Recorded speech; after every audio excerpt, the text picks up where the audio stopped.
How can people worship God without seeing him? Hearts perceive him with the light of faith, and minds confirm him with the evidence of sight. The eyes witness the beauty and perfection of creation. Then the messengers, their messages, and the books with their decisive texts. Scholars limit themselves to acknowledging his greatness without seeing him. Is he not able to appear to them so that they may see him, recognize him, and worship him with certainty? There is no answer to the impossible. How did the prophets and messengers prove it?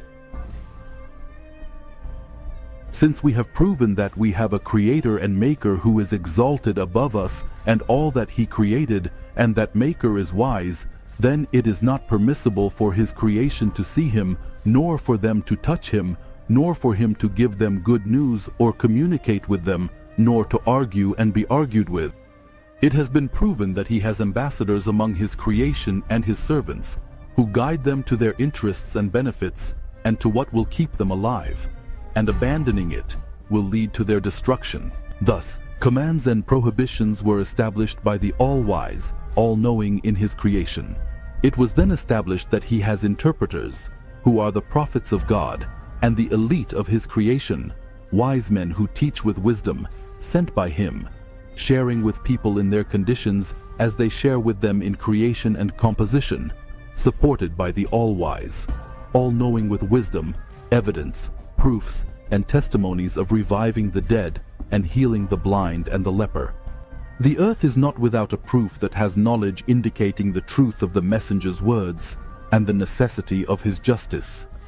Then we claim that the earth is not without an argument, and the argument is only from the descendants of the prophets. God never sent a prophet who was not from the lineage of the prophets.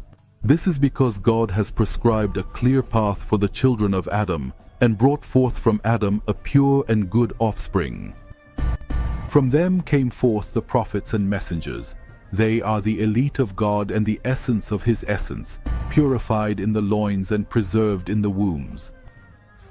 They were not afflicted by the incest of the age of ignorance, nor were their lineages corrupted, because God Almighty placed them in a position that could not be higher in degree and honor. So whoever is the keeper of God's knowledge, the trustee of His unseen, the repository of His secret, His proof to His creation, His interpreter, and His tongue, can only be of this quality, so the proof can only be from their lineage. The prophet, may God bless him and his family and grant them peace, conducts the creation with the knowledge he has and inherited from the messenger. If people denied it, he remains silent, and what remained of what people had in their hands of the knowledge of the messenger, despite their differences in it, would have established opinion and analogy among themselves. But if they acknowledged it, obeyed it, and took from it, justice would appear, and the differences and quarrels would disappear, the matter would be settled, and the religion would be made clear. People would hardly acknowledge it, obey it, or preserve it after the loss of the messenger. No messenger or prophet ever passed away without his nation differing after him. And the reason for their difference was their disagreement over the proof and their abandonment of it. What should be done with the argument if it has this quality? It may be followed and something will come out of it after something else. In its place is the benefit and improvement of creation. If they innovate something in the religion of God, He will inform them. If they add something to it, He will inform. If they remove something from it, He will benefit them.